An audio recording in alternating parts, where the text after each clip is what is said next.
আমি গ্যাস নিছি আপনার 1500 টাকা, মোবাইলে দেখি একরকম, আপনার কিনতাম তাহলে কয় আপনার 1700 1800 কেউ 1900 এরকম বলতেছে বাজারে। তাই আপনার আমি খুঁজবো একটা ব্যবসায়ী চটপটিয়ালা।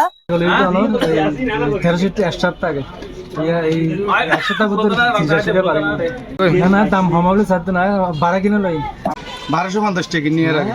এখন 1600 টাকা হইলে ব্যবসা করি মানে ফসল ছাড়িবার না না না না না তো ঊর্ধ্বগতি হইলে আর ওদের বিরুদ্ধে আইনানুগ ব্যবস্থা নেওয়ার জন্য আমি অনুরোধ করবো। এছাড়া তো বিভিন্ন দোকানে লাইসেন্স নাই, গ্যাস বিক্রি করে, ওদের কাছে তো কোনো লাইসেন্স নাই।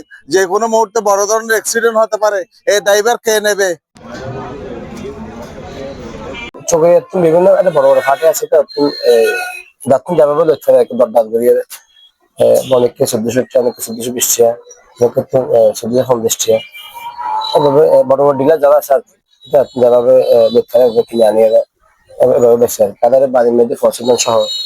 তখন এখানে আমি এই গ্যাসটা নিয়ে আমি এখানে পোষাতে পারতেছি না, আমার সপ্তাহে লাগে আপনার 2টা। প্রয়োজনীয় জিনিস আমাদের সকাল বিকেল রান্না বান্নার কাজে, গাড়ির কাজে, যে কোনো কাজে গ্যাসের প্রয়োজন। এটা যদি বন্ধ হয়ে যায় তাহলে তো আমাদের দেশের জন্য, জনগণের জন্য ভোগান্তি হবে এবং ক্ষতি হবে। আমরা গ্যাস না পেলে রান্না বান্না কোথায় পাবো? এখন তো জ্বালানি কাঠ তো পাওয়া যায় না হাটে, তাহলে গ্যাস ব্যবহার করতে হবে, গাড়িতে গ্যাস ব্যবহার করতে হয়, ওই ইন্ডাস্ট্রিতে গ্যাস ব্যবহার করতে হয়, নিত্য প্রয়োজনীয় জিনিস। এগুলো বন্ধ কেন করা যাবে? এগুলো বন্ধ করা যাবে না তো।